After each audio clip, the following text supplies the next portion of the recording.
itu bisa terjadi? Kenapa di reaksi kedua bisa terjadi itu? Anda ingat reaksi apa itu? Karena terjadi perubahan fisika, reaksi. Kenapa di yang kedua itu reversible reaksinya? Ah, karena zat-zat penyusunnya itu sama yang di produknya, nggak sih, Prof? Itu kan CH3COH itu ketika dia berubah itu jadi CH3COO tambah hidrogen. Omin. Ah, Jadi CH, ya, jadi ion. Habis itu ketika pembentuknya sama gitu loh, Prof. yang lain asam apa itu? Nama asam cuka jenisnya? Asam Agus? Asam lemah. Karena asam lemah itu terurai sebagian, tidak semuanya terurai. Ya, kalau nanti asam kuat ya terurai sempurna, semuanya terurai. Nah itu asam lemah, basa lemah nanti terurai sebagian. Maka dia hanya sebagian. Masih ingat bahwa ketika Anda bicara buffer di SMA nanti juga ada bahasan buffer gitu. Tautan penyangga itu kan menggunakan basa lemah atau asam lemah terurai sebagian sehingga dia bisa mentolerir perubahan. Ya. Nanti asas Lekatelir itu berjalan ya di sistem buffer karena dia berjalan dua arah gitu. Kalau reaksi berjalan satu arah nggak bisa. Oke. Nah, itu diingat. Terima kasih. Nah, silakan duduk. Nah, mungkin kita cukupkan lilinnya dulu. Bisa ditiup lilinnya ya. Ya, ya.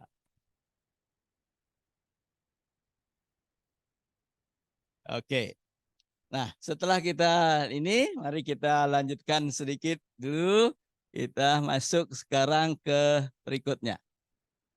Nah, konsep uh, reaksi kimia kita sudah pelajari. Nah, sekarang kita akan melihat contoh-contoh. Nah, itu. Contoh-contoh dari reaksi kimia yang kita sekarang bisa diskusikan. Nah, yang pertama saya akan ajak Anda melihat contoh reaksi asam basa. Ini yang akan menjadi materi praktikum kita sebentar. Reaksi asam basa. Atau dengan kata lain reaksi netralisasi. Ingat? Itu terbayang? Reaksi netralisasi, reaksi penetralan. Ya. Kemudian kita akan melihat burning reaction, reaksi pembakaran. Tadi beberapa contoh kita sudah bahas. Kita akan lihat pembakaran-pembakaran yang lain. Kemudian kita akan lihat reaksi logam dengan asam. Nah, logam dengan asam. Nanti kita coba lihat reaksi rusting. Apa itu rusting? Korosi. Korosi. Kemudian ada fermentasi. Nah, kemudian ada dissolution. Nah, pelarutan. Ya. Oke, ya. Pak Dewu minta pita magnesiumnya. Nah, oke, nanti kita lihat sekarang yang pertama. Next. Ya. Nah, nih yang paling banyak kita gunakan ya di lab paling sering kita gunakan. Ya, itu ada 3 materi ini Anda harus kenal dengan baik ini. Satu, itu apa? Yang paling kiri, kelihatan? Ya, itu asam klorida. Cl, kuat, ya, asam kuat. Nah, Anda sudah kita ajak kemarin melihat bagaimana secara makroskopis asam itu. Makroskopis kok, makroskopis. Ya, Anda sudah bisa lihat colorless. Bukan no color, tapi colorless. Ya, colorless. Yang kedua, sodium hydroxide. Juga larutannya colorless. Sehingga kalau tidak dikasih merek, Tidak tahu kita. Ya, tidak tahu kita. Itu pentingnya di laboratorium harus kasih merek. Gitu. Ya, apa dan konsentrasinya berapa itu. Kalau membuat lagi dibuat kapan? Gitu. Kalau membuat larutan ingat dikasih tanggal pembuatannya. Ya. Karena beberapa zat kimia dibiarkan saja akan bisa bereaksi dengan oksigen atau dengan zat sekitarnya. Dengan demikian kita tahu, zat ini sudah lama dibuat gitu, nggak boleh dipakai lagi. Tuh nanti. Nah, kemudian, Anda sudah paham kan reaksi netralisasi dari asam klorida dan sodium hidroksida itu menghasilkan garam NaCl. Hasilnya juga colorless, bening juga. Ya. Nah, tapi sekarang kalau saya ajak Anda melihat, masihkah Anda bisa gitu? Lihat sekarang dengan indera pengetahuan. Aduh. Struktur mikroskopiknya apa saja yang ada di dalam? Siapa yang bisa? Untuk larutan asam klorida ada apa saja? Untuk larutan asam natrium hidroksida ada apa saja? Untuk larutan natrium klorida ada apa saja? Spesi kimianya. Ini penting. Ya.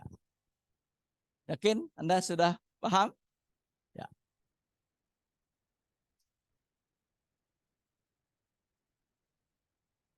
Yang lain? Krishna sudah. Laksmi sudah. Dika sekarang. Ayo, mana mixnya? Ya, kasih Dika. Saya senang sekali kalau Anda masih ingat itu.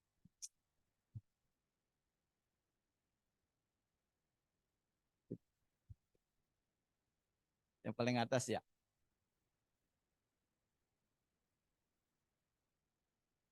Udah. Terima kasih atas waktunya. Jadi mikrokospis pada HCl yaitu ada H2O, OH-, H+ dan juga HCl. Pada ACL. Ada Cl-. Ulangi pada ACL, larutan ACL itu ada apa saja?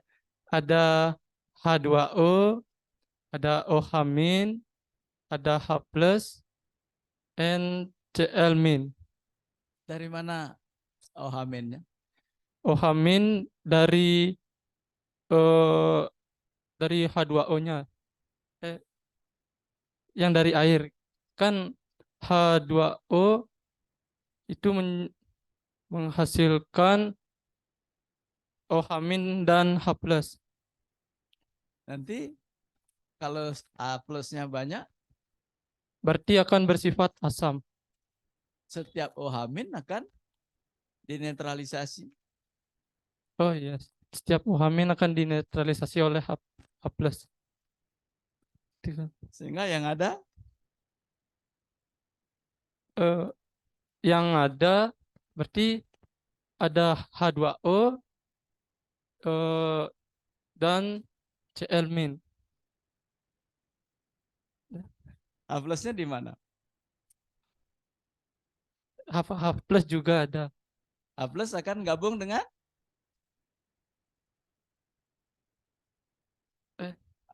lupa. H plus tidak bisa bebas kan? Ya. Ya. Dia akan gabung dengan H2O sehingga membentuk H3O plus. H plusnya kan nggak bisa bebas. Dari asamnya memang ada H plus. Tapi ketika ada air, H plus ini kan gabung dengan air. Menjadi H3O plus. Karena H plus tidak bisa bebas. Ya. Kalau pada NaCl?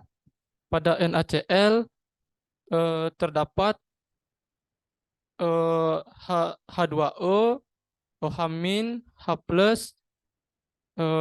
dan juga Na+ dan Cl-. Oke, ya, ya. Baik, terima kasih. Nah, sekarang berikutnya. Kita lihat bagaimana fenomena kalau kita mereaksikan ini. Nah, kenapa saya gambarkan ini supaya paham bagaimana fenomenanya atau kejadiannya yang sebenarnya dan proses penulisannya. Karena banyak sekali ada salah kaprah atau miskonsepsi dengan hal ini. Nah itu kalau kita mereaksikan asam dengan basa HCl satu wadah, kita reaksikan dengan NaOH satu wadah, ketika kita tuangkan itu dia jadi satu. Dia jadi satu. Kalau ditulis seperti di bawah, larutan asam klorida direaksikan dengan larutan natrium hidroksida sebagai reaktans, ya, yang bereaksi menghasilkan natrium klorida dalam larutan, ya, dan air, ya, dan air itu airnya murni L, salah itu kodenya, ya, itu diperbaiki sedikit. Nah itu produknya.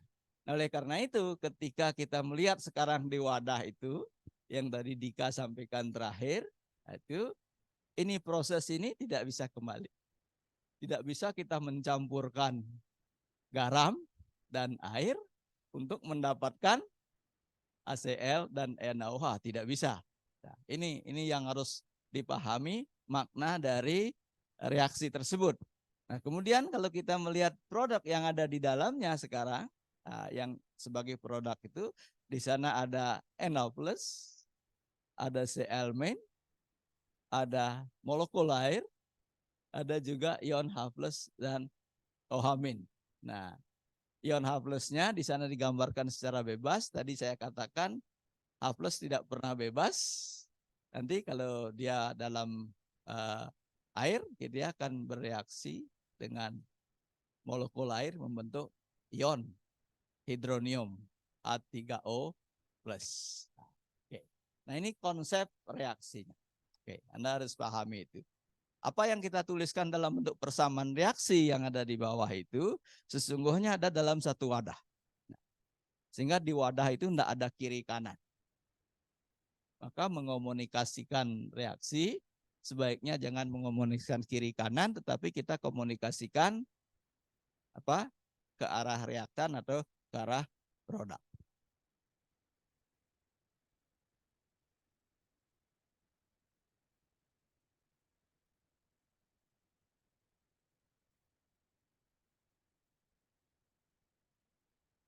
Nah, ya, nanti perhatikan hal tersebut. Nah, kemudian kita akan lanjut sekarang melihat berikutnya. Nah, kalau kita reaksi pembakaran, ini contoh tadi reaksi asam basa. Asam basa tadi menghasilkan netralisasi, ya, itu menghasilkan garam dan air. Nah, sekarang di sini kita punya reaksi pembakaran. Nah, yang di atas kita tadi sudah kita bahas. Nah, sekarang kita akan lihat yang di bawah. Nah, ini saya punya apa ini? Pita magnesium, logam magnesium dalam bentuk pita. Nah, ini kalau kita bakar, nah, kita akan menghasilkan itu tadi. Ya. Coba kita lakukan ini.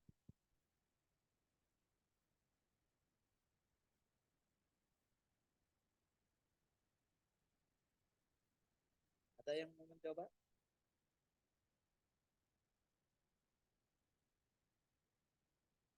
Dan, ya.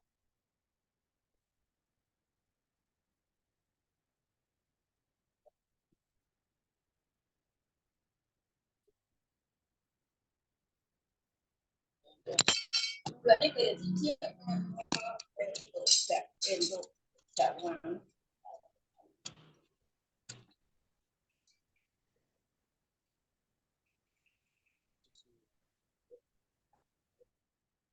yang terjadi?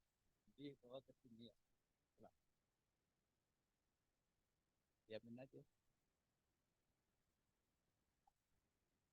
Oh, yang sini bawah sini. Ya.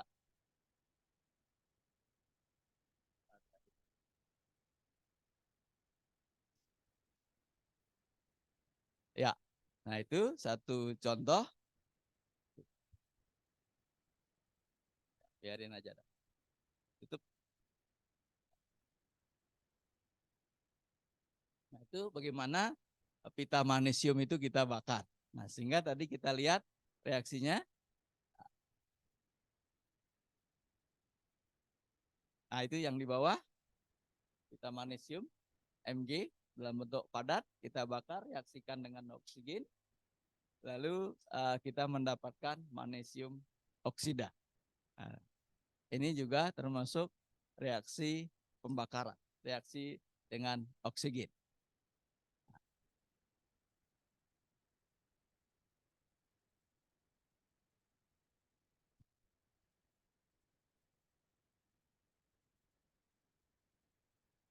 Sekarang berikutnya kita akan melihat bagaimana kalau kita masukkan dia ke dalam asam.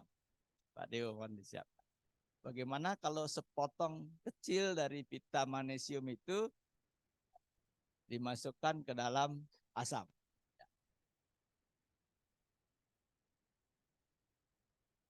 Sedikit aja di amplas dulu di sini. Ya.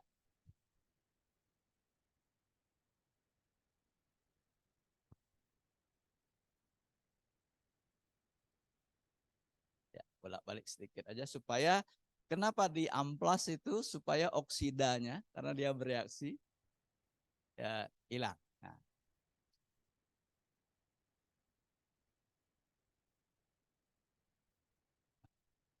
sekarang kita akan potong aja sih, potong aja.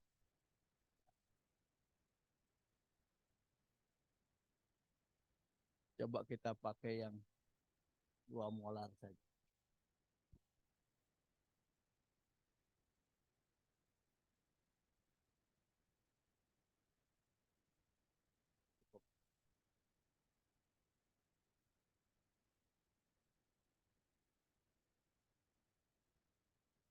Buat 2 potong.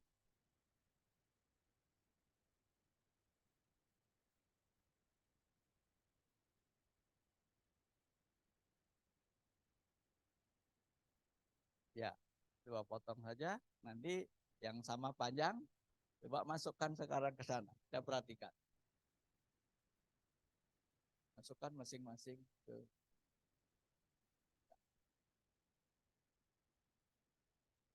sebelah.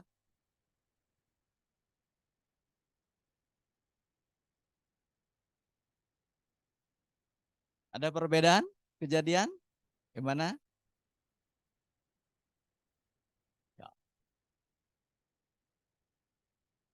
Kesimpulan Anda dari pengamatan itu? Ya, konsentrasi memengaruhi reaksi. Ya, memengaruhi reaksi. Semakin tinggi,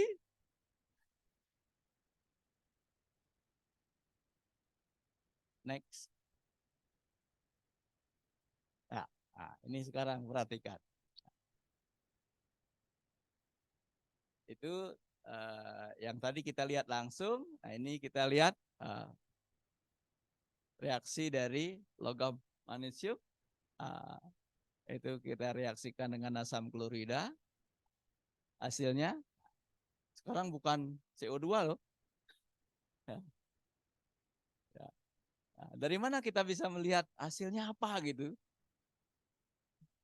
Dari reaktannya. Gitu. Apa yang kita reaksikan gitu.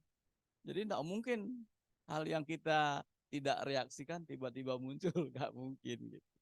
Nah, oleh karena itu kita harus pasti tahu apa sih yang saya reaksikan. Lalu dari sana kalau ada suatu kejadian, apa sih yang terjadi? Apa yang terbentuk? Nah, tadi bentuk gas, apa gas terbentuk? Ya itu hidrogen. Hidrogen. Baik, ya. Ya, kita sudah lihat itu. Nah, next. Nah, ini. Ini salah satu contoh reaksi lain yang kita sering temukan dalam kehidupan sehari-hari. Ini ada karat. besi, bukan karate. Karat besi, rusting gitu, baut atau apa, atau pagar besi, ya, ya banyak itu. Bagaimana itu terjadi? Nah ini yang ada. Bagaimana karat besi itu terjadi? Ya, besi itu bisa berkarat. Nah ini merupakan salah satu jenis juga reaksi kimia yang mungkin Anda sudah pernah dengar namanya reaksi redok. Reaksi redok, reduksi oksidasi. Nah, ingat apa itu reaksi redok? Lupa. Lupa. Pernah dengar gitu. Pernah dengar tapi lupa. Nah, saatnya Anda sekarang harus buka bukunya ya, reaksi redok. Nah, nanti itu akan tergambar begitu. Nanti ternyata besi itu bisa berkarat itu karena ada air di sana ya. Ada drop titik air yang di sana, kemudian akan membentuk reaksi redok. Itu ada reaksi pada anoda, ada reaksi pada katoda. Nah ini contoh reaksi.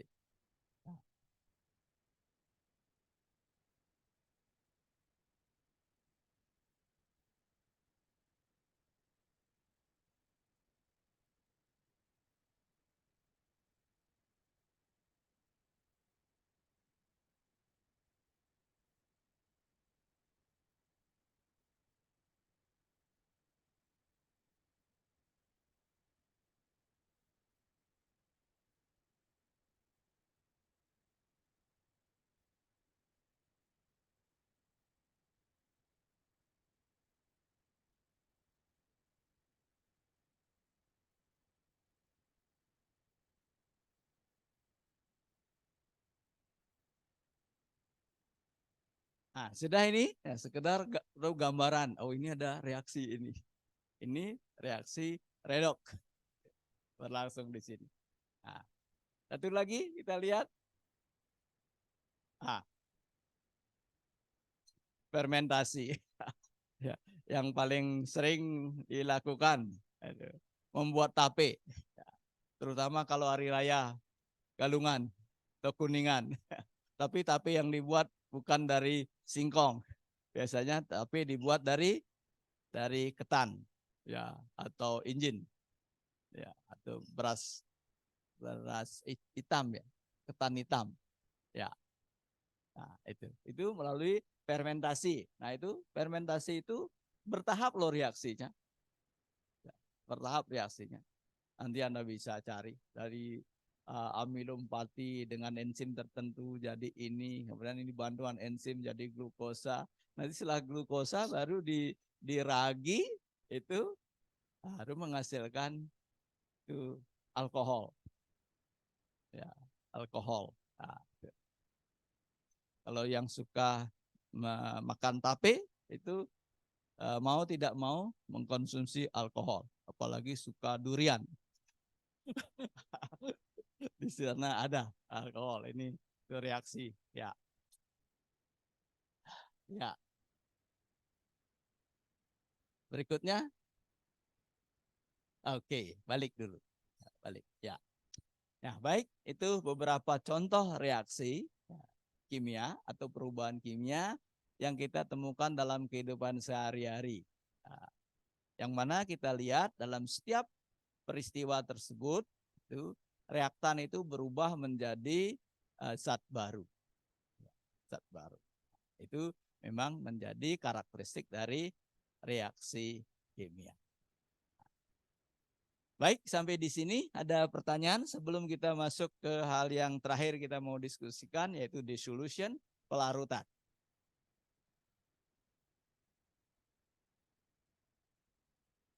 Ya baik, adik-adik yang ada di UPI atau yang ada di UNES, kalau ada pertanyaan, mungkin ada hal yang perlu diklarifikasi dari apa yang kita sudah diskusikan di sini, silahkan.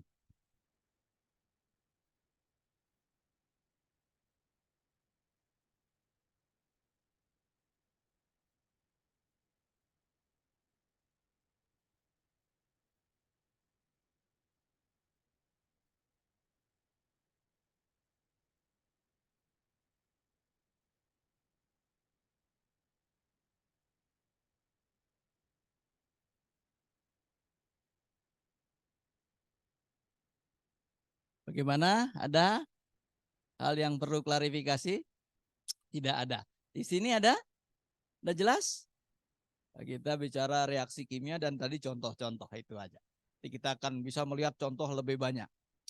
Baik, kalau begitu kita lanjut. Next. Nah, kita masuk pada bahasan terakhir. Dissolution. Larutan. Apa yang terjadi ketika kita melarutkan zat? Nah, sesungguhnya kemarin kita sudah sempat melakukan pencampuran beberapa zat yang diantara campuran itu ada yang menghasilkan larutan. Karena larutan itu adalah campuran homogen, kan gitu. Begitu produknya homogen, tidak bisa dibedakan antara komponen-komponen campuran, maka kita kenal dengan larutan. Nah, sekarang peristiwa pelarutan itu meliputi apa saja? Kita masuk satu step lagi di sini. Nah, itu.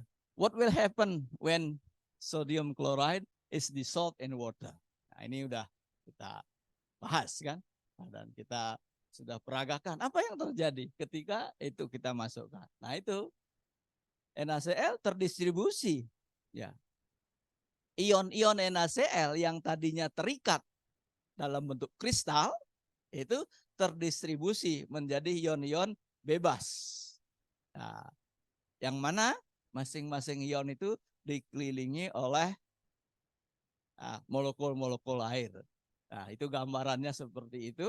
Nah, mana kalau ion positif itu dikelilingi oleh molekul air, yang mana yang dekat itu bagian negatif dari molekul air. Kalau pada Cl negatif itu molekul air juga mengelilingi, tapi yang dekat ke sana atau yang mengarah ke Cl- itu adalah yang bagian positif.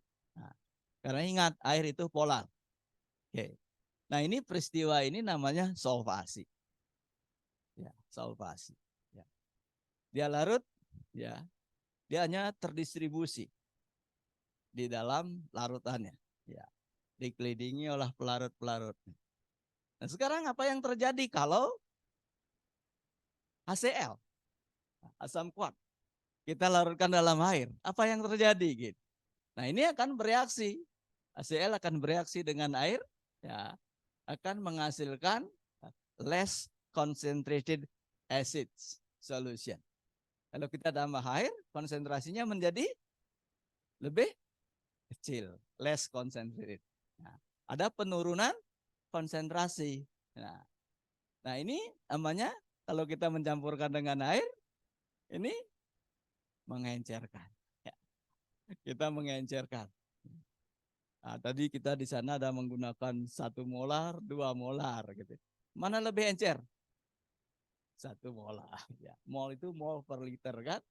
Nah itu pengenceran, itu dilution. Nah, apa yang terjadi pada peristiwa pengenceran? Itu yang terjadi hanya konsentrasi ion hidronium. Nah, itu BIPO bigger than after. Setelah ditambahkan air selalu akan menjadi lebih encer. Apa yang terjadi kalau terus kita tambahkan air? Sampai tak ingat. Terus kita tambahkan air. Apa yang terjadi? Bisakah terus mengecil?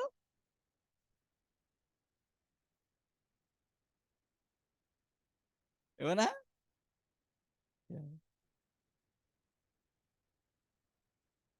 Apa yang kita gunakan mengencerkan? Air. Tidak mungkin lebih kecil dari konsentrasi H+ pada air. Ya, nggak bisa dia karena yang kita gunakan air. Ya, konsentrasinya dia. Ingat, ya, itu sering tidak juga diingat. Nanti terjadi pengenceran yang sampai ya melebihi atau lebih kecil dari konsentrasi H+ yang ada pada air. Nggak mungkin, karena kita menggunakan air. Air menahan. Karena dari itu kalau sudah dalam suasana yang sangat encer, ya tidak ada masalah. Ya. Karena itu zat kimia itu salah satu sifatnya tergantung pada konsentrasinya. Ya. Konsentrasinya makin pekat konsentrasinya, lihat tadi reaksinya semakin cepat.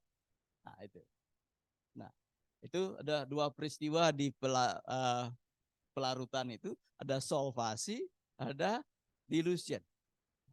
Dilution itu pengenceran, itu bereaksi menjadi lebih encer.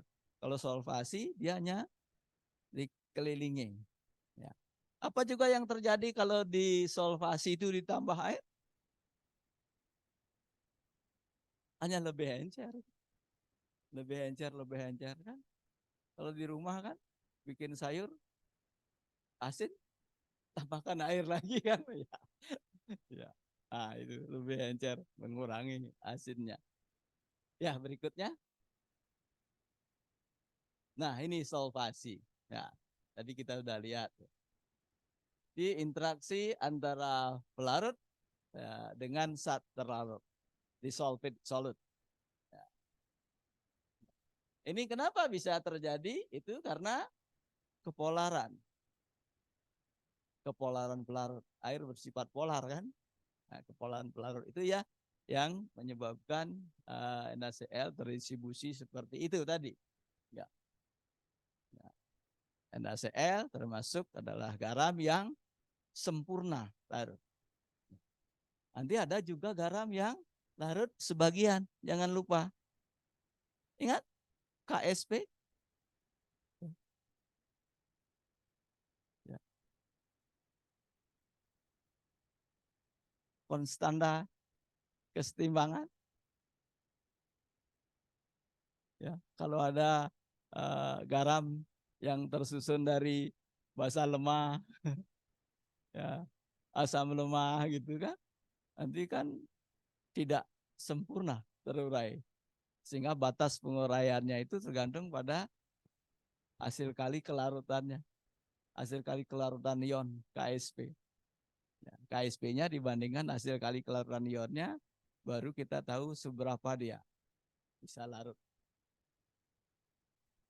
Nah, itu nanti dulu, biar enggak pusing nanti. Kok semua setiap saya sebutkan kok lupa saya gitu. Ya, saya tidak tahu Anda lupa atau Anda memang absen kemarin ketika dibahas itu. Karena masalah COVID itu. Waktu COVID melanda Anda kelas berapa? Kelas 10. 2020 ya. Yang tidak ke sekolah Anda 2020 kelas 10. 10 apa 11? 9. Kelas 9. Oh. Kelas 11 sudah sekolah ya. Besar 2. Sesi setengah-setengah. Oh, sehingga pengetahuan kimianya setengah-setengah juga. Ya, makanya agak berat ini ya. Bebannya agak berat sekali, tidak bisa melaju cepat, kita pelan-pelan. Tapi syukur kita sudah punya kereta cepat. Baru Bandung Jakarta kan. Nanti kita bikin kereta cepat Singaraja dan Pasar. Dibuat terowongan dulu di sini. Di bawah baru punya kereta cepat. Oke, nah itu peristiwa solvasi. Next. Nah ini kita udah lihat tadi gambarannya ini. Bagaimana pada peristiwa itu ketika sodium klorida itu dimasukkan ke dalam air. Sodium klorida yang tadinya terstruktur dalam bentuk kristal. Ya, FCC ya. Phase center cubic. Nah itu kemudian terurai dalam larutan. Nah terjadi seperti tadi. Nah itu. Nah inilah gambaran-gambaran mikroskopis atau submikroskopis yang perlu kita pahami sehingga kita harus mampu menghubungkan bagaimana gambaran makronya, lalu bagaimana gambaran mikronya. Ya. Berikutnya. Nah, ini dilution. Ya.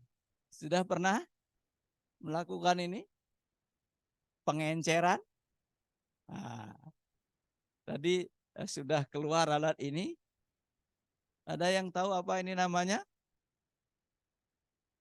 Labu ukur atau volumetric plus. Ya, ini ada berbagai ukuran, tapi ini sekali takaran. Ini untuk 250 ml. Ada yang 10, ada yang 1000 nanti. Nah, ini punya satu skala. Ini ada skala.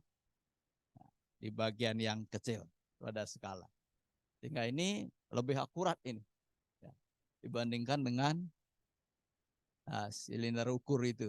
Ya, itu. Kelas ukurnya itu karena lebih besar. Nah, ini kita gunakan mengencerkan. Nah, ini dilution proses. Ya, adding solvent to a solution to reduce concentration. Gitu. Kalau kita tambahkan air ke dalam asam yang akan bertambah nanti volumenya, karena bertambah volumenya maka konsentrasinya berubah. Ini ingat rumus ini? Ya. Karena ini nanti akan kita gunakan dalam praktikum. Mau mengencerkan asam, mau mengencerkan basa. Ya. Oke. Next. Nah, ini contoh sederhana. Kalau kita memiliki 10 ml 0,1 m HCl, ya kita sekarang encerkan menjadi 1000 ml. Maka konsentrasinya berapa? Kan gitu. Nah, udah. Kalau sudah tahu prinsipnya, nanti akan mendapatkan konsentrasi lebih rendah, ngitung tidak masalah. Asal prinsipnya benar. Ya. Jangankan ngitung yang sederhana seperti ini. Asal prinsipnya benar. Oke,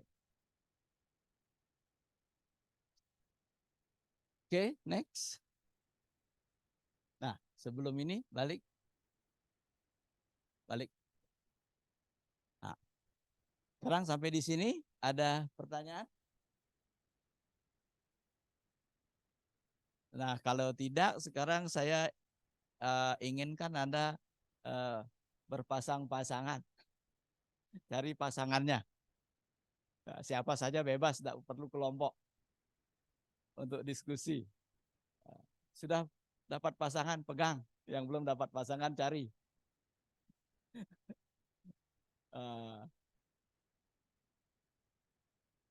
Wah, berarti ya, kenapa? Ya, berarti tidak punya pasangan.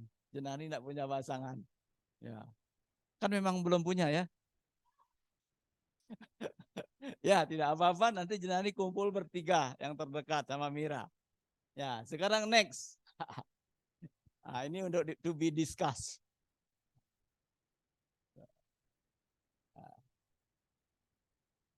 Which one of the following change undergoes spontaneously or non-spontaneously at room temperature? Ya. Ya, adik-adik yang ada di UPI dan di UNES juga bisa mendiskusikan ini dengan teman-teman di sana. Ya. Yang mana? Yang mana perubahan itu berlangsung spontan dan yang tidak spontan?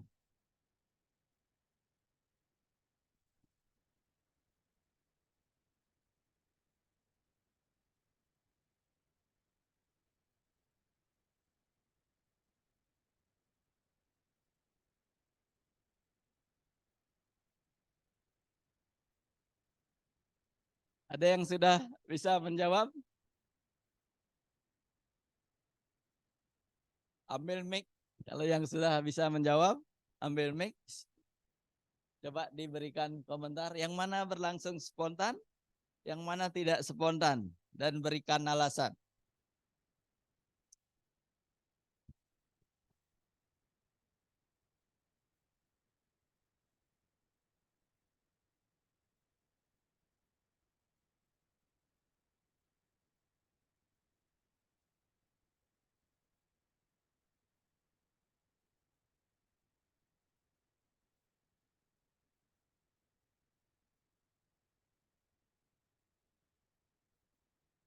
Nomor 1 gimana? Kenapa?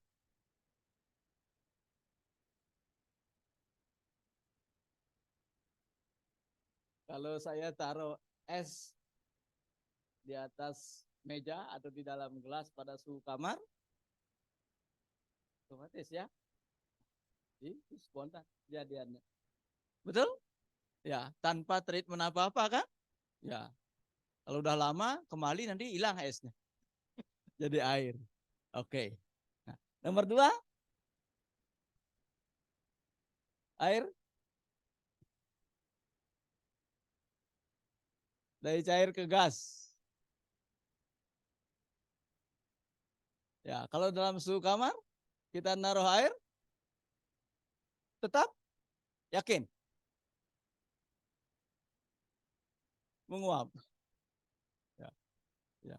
At room temperature, dalam temperatur kamar. Ya, ya. Sebentar Anda bisa coba. Ambil wadah, taruh air, sampai jam terakhir nanti masih enggak.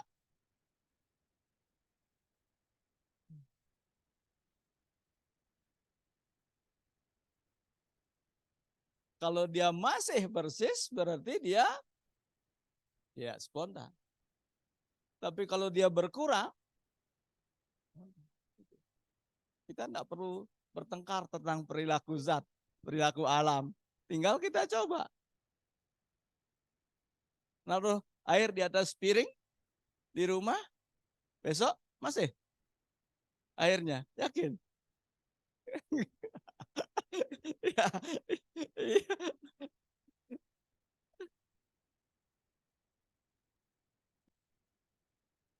Ya.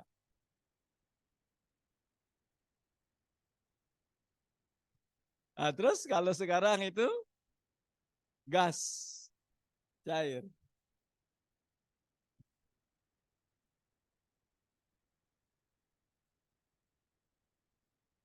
Nah, karena prinsipnya tadi Anda nggak telan.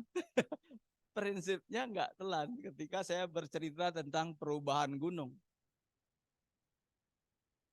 Apa saya bilang?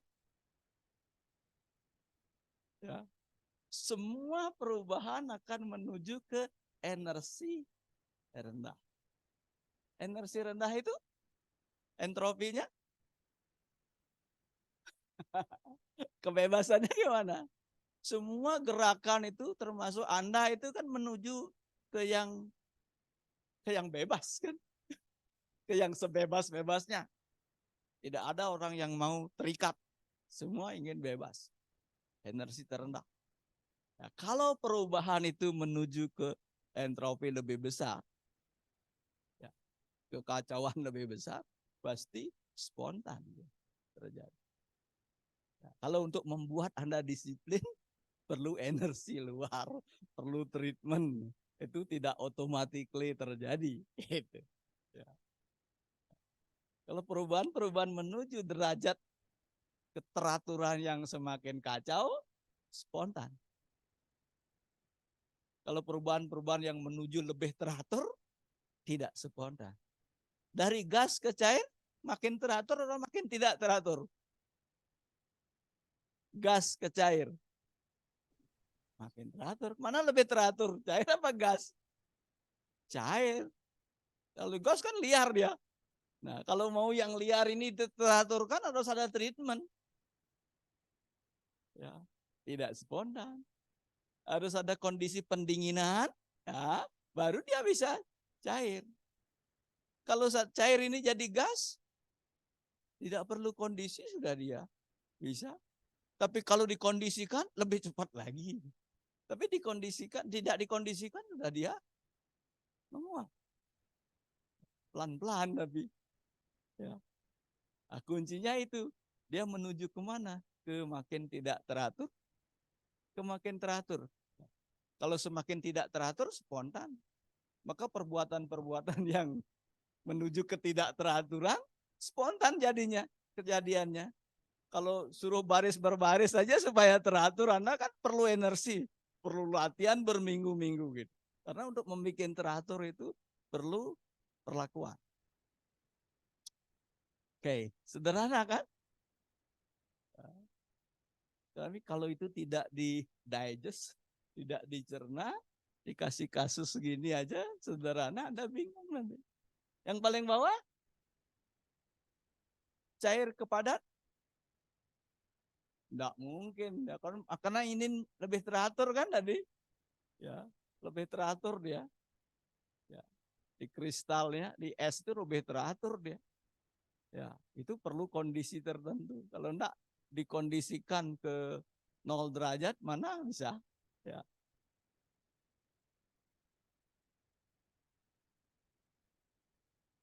Paham ini, paham?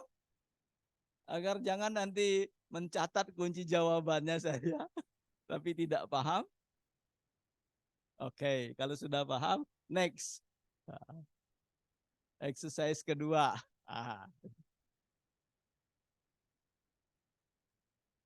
Which of the following reactions undergoes spontaneously and non-spontaneously at room temperature?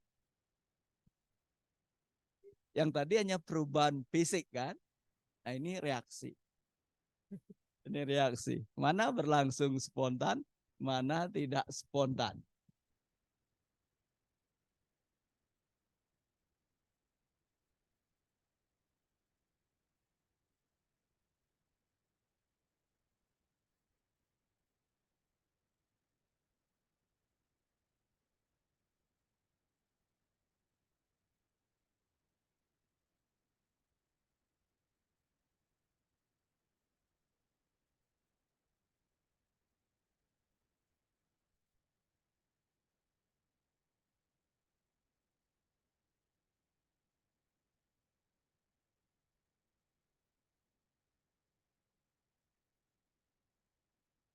Siapa yang bisa jawab? Satu-satu dong didiskusikan dengan teman dekat. Supaya dapat jawaban.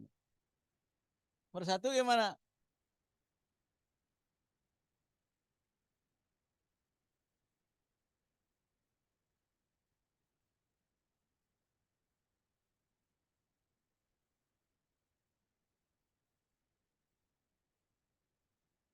Nomor satu bagaimana?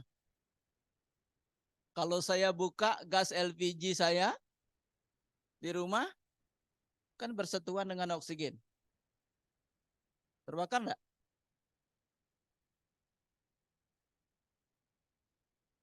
Hah? Terbakar enggak?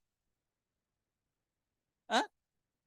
Pernah enggak gas LPG Anda keluarkan? Ya, terbakar enggak? Tidak. Dia akan terbakar kalau ada suhu. Ya. Kalau hanya dengan oksigen kan enggak. Tapi dengan kondisi suhu terbakar. Ya. Tapi yang bereaksi LPG-nya dengan oksigen. Ya. Tapi perlu kondisi suhu. Ya. Artinya dia berlangsung tidak spontan. Kok susah banget? Dan yang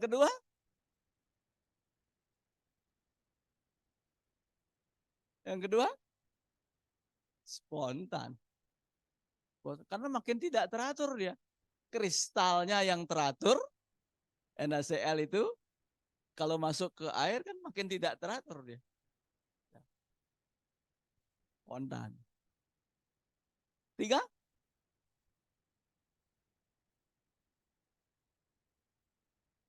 apa perlu? Perlu apa ya?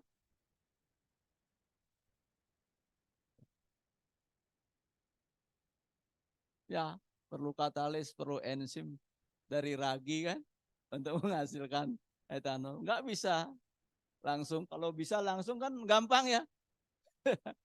Gampang buat tape tanpa mengkondisikan. Hah?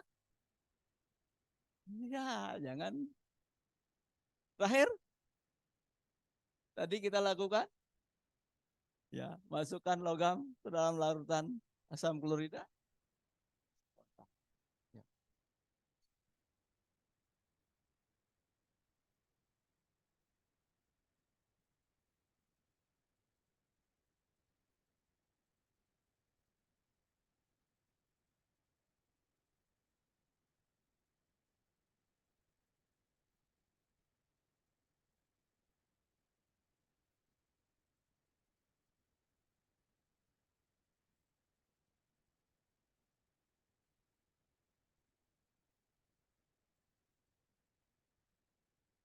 Gimana?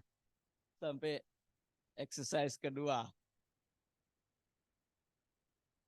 Ini baru masalah kespontanan reaksi. Next. Nah, ini exercise 3. What will happen if? Prediction. Prediksi. Apa yang akan terjadi apabila garam dapur ditaruh, diekspos on moisture environment.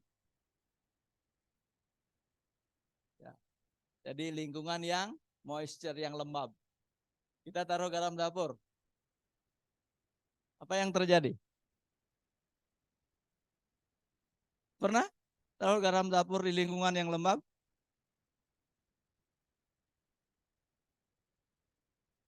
Apanya?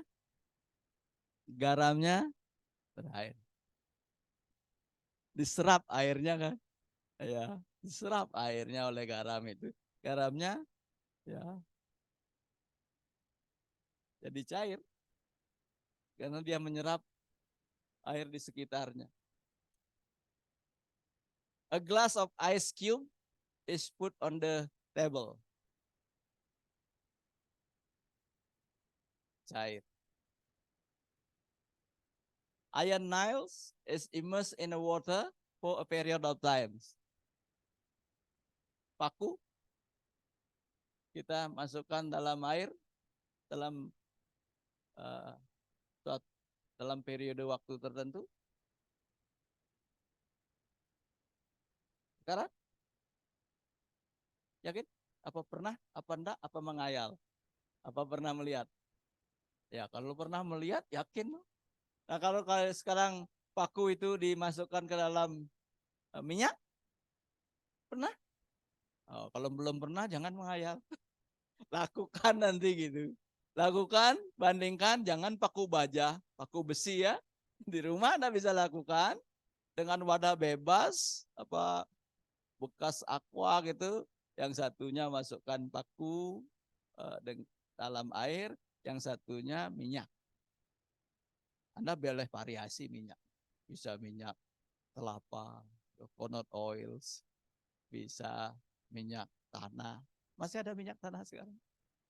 Sedikit, tapi ada kalau sedikit ya. Atau petroleum, minyak bensin. Ya. Nanti amati Anda. 1 hari, 2 hari, 3 hari. Kapan Anda melihat perubahan? Anda bisa membuat percobaan kecil-kecilan di rumah untuk melihat itu.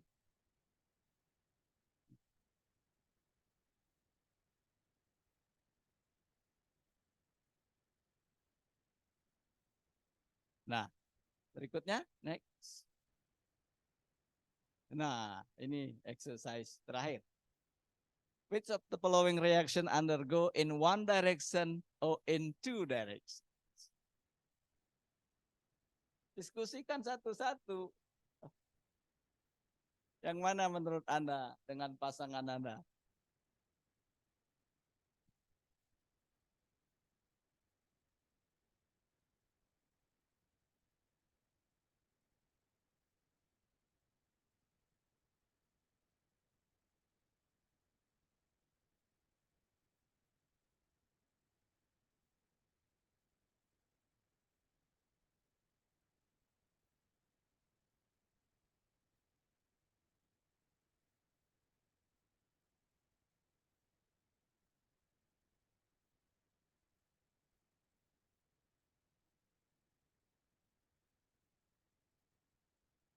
Sudah?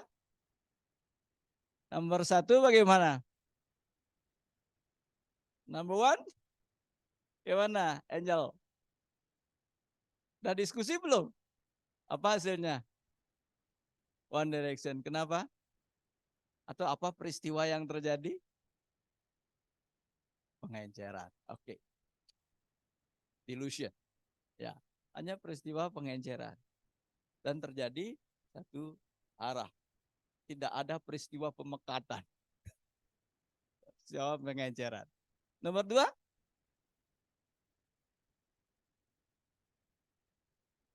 Yunani? Pengenceran. Berarti satu arah. Nomor 3, 2 arah. Kenapa? Itu ya pengenceran reaksi asam lemak. Ya, ya. 4,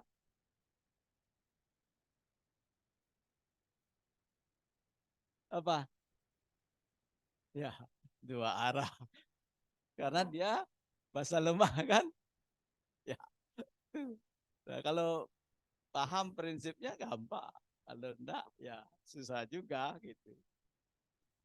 Ya, baik, itu hal-hal sederhana dari aplikasi memahami tentang perubahan kimia. Ya, berikutnya. Nah, kita akan lanjut sedikit untuk praktik kita hari ini. Nah, ini untuk dipahami. Nah, ini titration process. Ada berapa orang yang sudah pernah melakukan titrasi? Angkat tangan. 1 orang, ya, 2 orang. Yang lain belum pernah? Ya, supaya sebentar Bu Sapira, Pak Dewi itu bisa membantu Anda. Hanya berdua yang sudah pernah titrasi, yang lain belum. Oke, no problem. Itulah kondisi real kita kan gitu. Oke. Nah, sekarang berapa orang yang sudah mengenal alat-alat di sebelah itu? Bu Red, tahu semua? Oke. Statif, tahu semua? Klem, tahu. Kemudian labu Erlenmeyer, oke. Cara mentitrasi, belum tahu. Nah, nanti biar didemonstrasikan sebentar.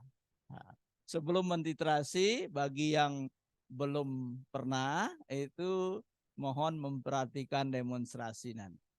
Supaya bisa melakukan dengan benar. Nah, apa itu titrasi ini? Titration process can be used to determine unknown solution concentration of acid or base. Apa artinya? Itu melalui titrasi ini kita akan bisa tahu untuk mengetahui konsentrasi asam atau konsentrasi basa yang belum kita ketahui. Dalam praktikum sebentar, Anda akan diberikan unknown concentration of acid.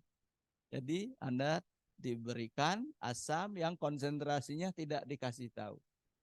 Tetapi Anda akan diberikan basa, konsentrasinya dikasih tahu.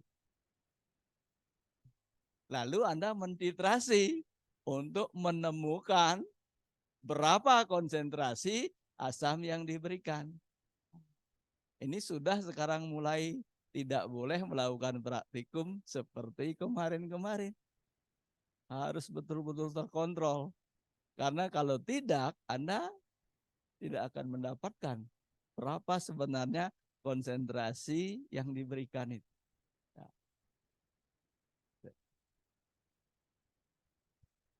Oke, yang kedua, titration process use a set of equipment, namely stenostatic, clamp, burette, and Erlenmeyer. Anda tahu semua. Oke, sekarang udah tahu semua. Sehingga sebentar kalau mencari tidak susah. Ya. The concentration of unknown solution can be determined by calculating the number of mole of standardized solution needed for neutralizing the unknown solution stoichiometrically. Ingat stoichiometry? Ya. Secara stoichiometri itu prinsip nanti dalam titrasi kan? Ya, dalam titrasi untuk menghitung konsentrasi, ya, menghitung mol. Nah, kemudian terakhir, titration point can be determined by the color chain of indicators. Nah, kita akan menggunakan perubahan warna indikator sebagai indikasi reaksi itu harus dihentikan atau masih harus dilanjutkan. Indikator yang kita akan gunakan itu indikator phenolphthalein, disingkat PP. Ada yang sudah mengenal indikator itu? Belum. Jenani, Krishna, kemarin mentiterasi dipakai apa indikatornya? Oh, berarti udah tahu? Lupa. Yang ngeset gurunya. Oke.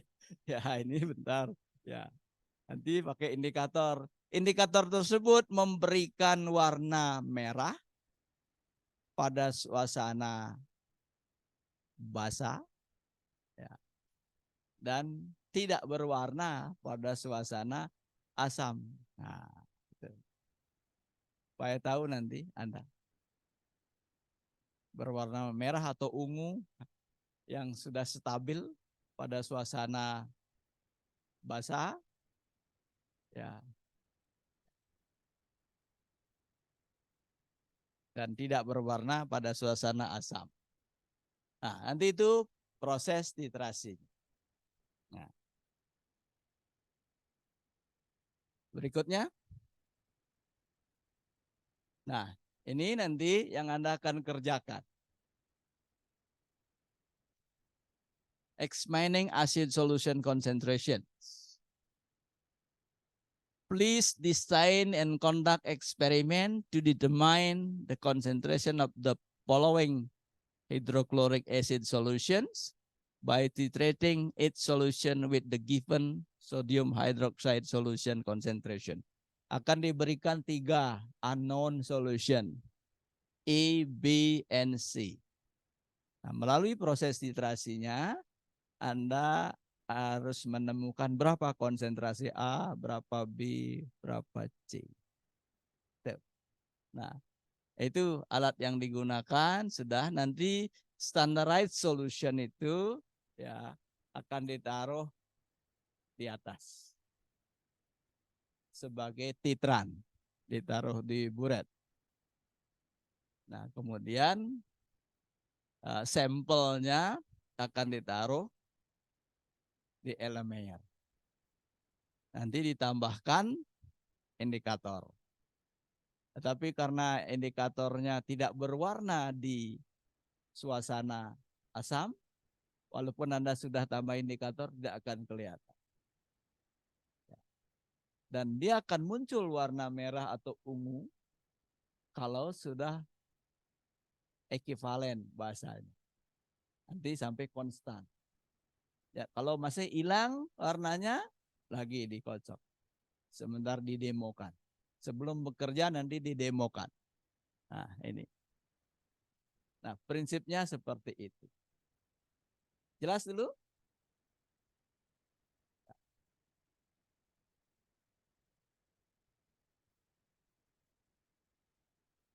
Jelas sudah? Oke, next.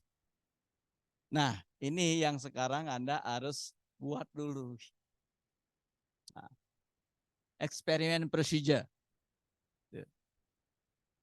Nah, ini harus dibuat sesuai dengan format, title, aims, objective, teori, material, equipment, procedure, data collection, reference. Nah, ini Anda bekerja dengan kelompok. Nah, bagi adik-adik yang ada di UPI yang masih ikut kuliah kita dan juga di UNES, Anda bisa membuat juga merancang eksperimen seperti ini, dan nanti Anda bisa diskusikan dengan Bapak Ibu dosen di sana rancangan eksperimennya. Kalau sudah rancangannya benar, nanti bisa dilakukan eksperimen di tempat masing-masing. Nah, sebentar ini teman-teman yang ada di Undiksa akan mulai merancang eksperimen, dan nanti kalau rancangannya sudah selesai akan mengerjakan eksperimen atau tugas yang tadi diberikan.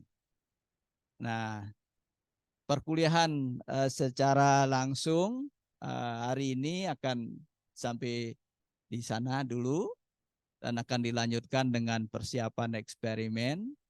Yang pertama membuat desain eksperimen untuk tugas tadi, yang selanjutnya akan melakukan uji nanti.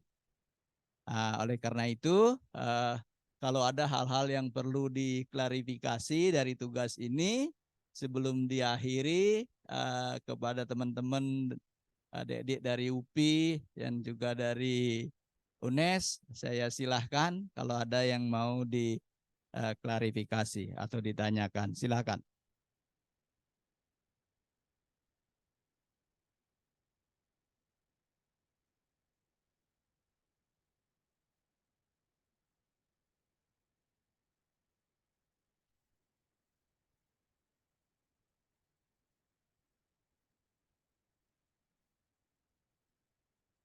Baik, kalau tidak ada, ya sekali lagi saya sampaikan kuliah secara bersama-sama hari ini kita akan cukupkan sampai di sini, dan teman-teman di Undiksa akan melanjutkan kuliahnya dengan mempersiapkan eksperimen dan melakukan eksperimen. Saya selaku pengajar mata kuliah ini menyampaikan terima kasih kepada semuanya yang sudah ikut atau berpartisipasi dalam perkuliahan ini. Mudah-mudahan apa yang telah disampaikan atau didiskusikan bersama ada manfaatnya untuk mengembangkan pengetahuan sebagai calon guru kimia. Selanjutnya saya akan akhiri untuk link ini, ya, link perkuliahannya, karena berikutnya kami akan melakukan aktivitas perkuliahan eksperimen. Untuk adik-adik yang ada di Undiksa, silahkan sekarang dengan bekerja dengan kelompoknya, Anda merancang eksperimen. Ya, silahkan dirancang dulu dengan teori tadi, seberapa Anda bisa membuat rancangan, nanti didiskusikan dengan kami. Kalau rancangannya sudah benar, nanti kita akan coba. Ya. Hal-hal yang tidak jelas bisa datang ke Bu Safira atau ke saya, ya silahkan.